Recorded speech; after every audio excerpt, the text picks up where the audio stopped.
Hello दोस्तों, welcome back to SM talk. दोस्तों, इस वीडियो में मैं आपसे शेयर करने वाला हूं डॉक्यूमेंट वेरिफिकेशन की रिव्यू के बारे में। जैसे कि आप सभी को पता है कि ALP 2024 वाली जो भी लिस्ट यहाँ पे आई है, जिन बच्चों का नाम शॉर्टलिस्ट हुआ है डॉक्यूमेंट वेरिफिकेशन और मेडिकल एग्जामिनेशन के लिए, उनका 13 अक्टूबर 2025 से जो DV और मेडिकल एग्जाम है वो रेलवे के द्वारा शुरू कर दी गई है।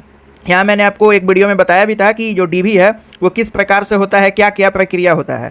लेकिन यहाँ मैं आपको ये बताने वाला हूँ कि 13 अक्टूबर 2025 को यहाँ पे फर्स्ट DV हुआ है RRB रांची जोन से। यहाँ सभी बच्चे पहुँचे, वहाँ किस तरह उनका DV हुआ, और 14 अक्टूबर 2025 को उनका मेडिकल एग्जामिनेशन किस तरह हुआ, ये सारा चीज़ इस वीडियो में कवर करने वाला हूँ। मैंने पर्सनली एक स्टूडेंट से बात की है जिसका DV और मेडिकल एग्जामिनेशन सक्सेसफुली यहाँ पे RRB जो रांची जोन है उसके द्वारा कंडक्ट किया गया है। अब उस बच्चे का DV 100% कंप्लीट हो गया है, यानी कि अब उसका पैनल लिस्ट में नाम आ सकता है।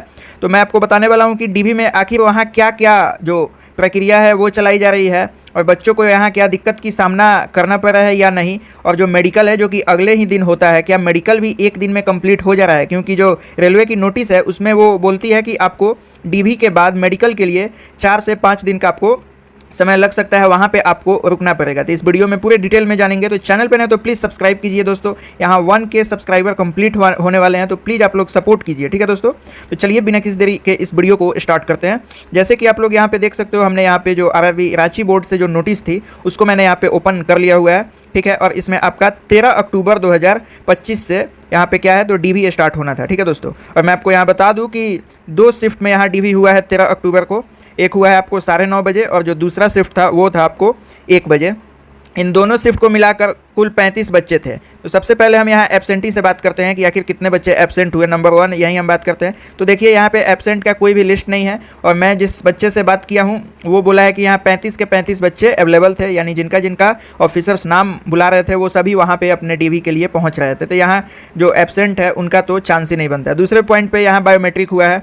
बायोमेट्रिक में काफ़ी ज़्यादा प्रॉब्लम हुआ है, ठीक है दोस्तों। उस बच्चे ने बताया कि बायोमेट्रिक में उसका 3 बार में बायोमेट्रिक सक्सेसफुली हुआ है, ठीक है दोस्तों। तो यहाँ सबसे जो बड़ी प्रॉब्लम है वो बायोमेट्रिक का है। यहाँ बायोमेट्रिक बहुत ही लेट से हो रहा है। यहाँ किसी बच्चों का बायोमेट्रिक वेरीफाई नहीं हो रहा है 2 बार 3 बार 4 बार कोशिश करने के बाद। लेकिन रेलवे वाले भी कम नहीं है, वो अपनी कोशिश को छोड़ नहीं रहे हैं, वो अच्छे तरीके से सभी बच्चों का यहाँ पे बायोमेट्रिक ले रहे हैं। तीसरी यहाँ पे दिक्कत आई है कि जो बच्चे जो डॉक्यूमेंट अपलोड करना था रेलवे के वेबसाइट पे, जैसे कि आप सबको पता ही है कि रेलवे 10 दिन पहले DV डेट से वो पोर्टल ओपन कर देती है, और वहाँ पे आपको अपना जो ओरिजिनल डॉक्यूमेंट के फ़ोटो कॉपीज है उसको स्कैन करके वहाँ अपलोड करना है। बहुत सारे बच्चों से वो डॉक्यूमेंट अपलोड नहीं हुआ है, तो सेंटर पे जब वो पहुँचे हैं DV के वक्त तो वहाँ थोड़ी सी उनको डांट सुनने को मिली है। हालांकि वहाँ के जो भी ऑपरेटर थे वो उनका डॉक्यूमेंट भी वहाँ पे सक्सेसफुली अपलोड कर दिए हैं। यहाँ पे जो चौथी दिक्कत ये आई है कि जिन बच्चों का EWS और NCL से बिलोंग करते हैं, EWS हो गया, ठीक है दोस्तों, और जो दूसरा OBC वाले कैटेगरी NCL बनवा कर ले जाते हैं, तो यहाँ पर उनको नया और पुराना दोनों चाहिए। जब बच्चे ने फॉर्म फिल किया था और उस टाइम जो NCL या EWS सर्टिफिकेट डाला हुआ था वो भी चाहिए, और इधर आपको नया वाला भी चाहिए, ठीक है दोस्तों।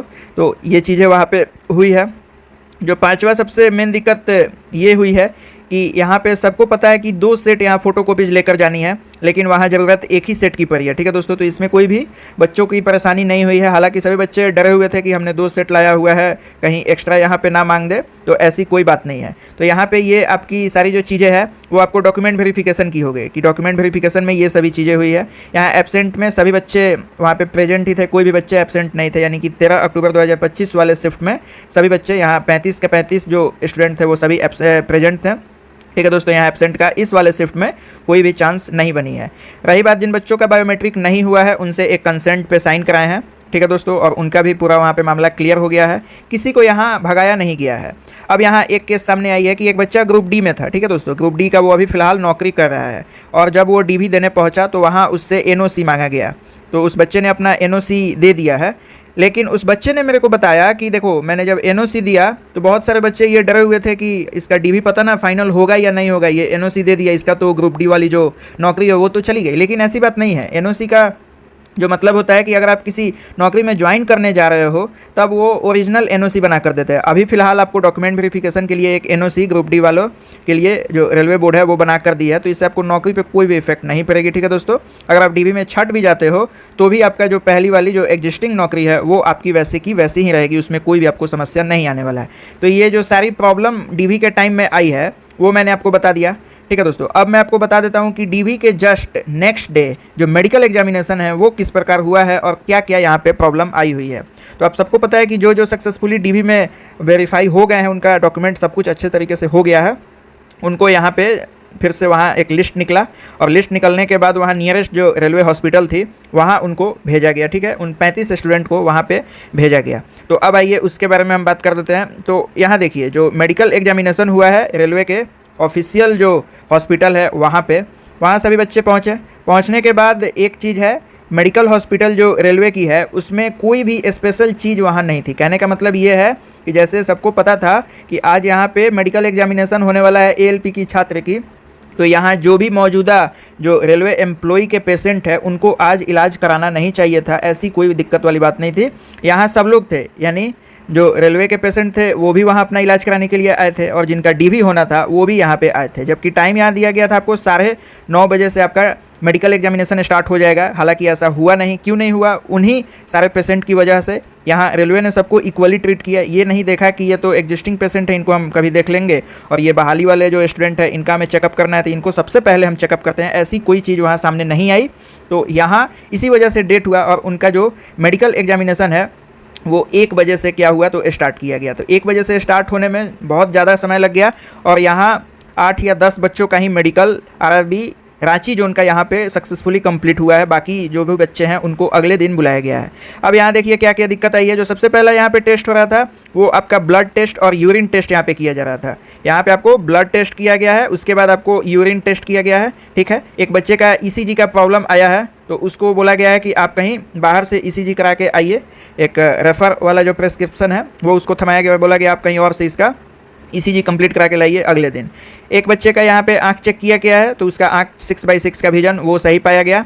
ठीक है, और यहाँ जो मैं आपको बताते चल रहा हूँ, यहाँ जो 5वें नंबर पे ये है, एक बच्चे का सिटी स्कैन की प्रॉब्लम आ गई है तो उसको भी बोले हैं कि आप यहाँ बाहर से करा के आइए, यहाँ इसकी सुविधा उपलब्ध नहीं है।